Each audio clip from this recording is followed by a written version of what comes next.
To reset the maintenance light on a 2018 Prius Prime, you're going to turn the vehicle to accessory mode by pressing the push to start button 2 times. Once you're in accessory mode, you're going to use the buttons on the steering wheel to navigate through the screen up on your dash. So to begin, we're going to backspace to get out of the screen. Then we're going to use the arrows to arrow over to the settings option, which is the gear icon.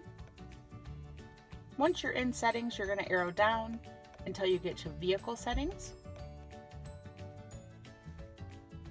Once you get to vehicle settings, you're going to hit the center button.